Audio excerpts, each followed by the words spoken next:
નમસ્કાર દર્શક મિત્રો, હું છું રૂપલ વણિચિયા. સંપૂર્ણ ન્યૂઝમાં આપનું સ્વાગત છે. ડીસા તાલુકાના એક ગામેથી અપહૃત બે સગીર બાળાઓને ડીસા દક્ષિણ પોલીસે ગણતરીના કલાકોમાં દેવભૂમિ દ્વારકા જિલ્લાના ખંભાળિયા ખાતેથી શોધી કાઢી છે. બાળાઓના અપહરણ થયા હતા કે ગુમ થઈ હતી તે અંગે પોલીસ તપાસ ચલાવી રહી છે. આ અંગેની વિગત એવી છે કે ડીસા તાલુકાના એક ગામેથી બે સગીર બાળાઓ તારીખ 18 સપ્ટેમ્બરના રોજ મોડી સાંજે ગુમ થઈ હોવાની જાણ તેઓના પરિવારજનોને થતા તેઓએ તાત્કાલિક ડીસા તાલુકા પોલીસ મથકે ફરિયાદ નોંધાવી હતી.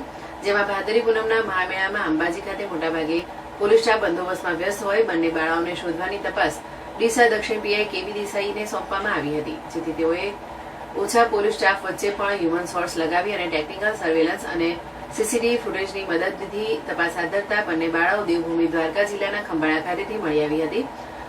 આ અંગે ડીસા દક્ષિણ પીઆઈ કેવી દેસાઈએ જણાવ્યું હતું કે આ બંને બાળાઓનું અપહરણ થયું છે કે ઘરેથી નીકળી ગઈ છે તે અંગેની તપાસ ચાલી રહી છે. જોકે બંને બાળાઓ સગીર હોય તે કોઈ ખોટા હાથમાં જાય તે અગાઉ જ આટલી દૂરથી તેઓને તાત્કાલિક શોધી લેવામાં પોલીસને સફળતા મળી છે.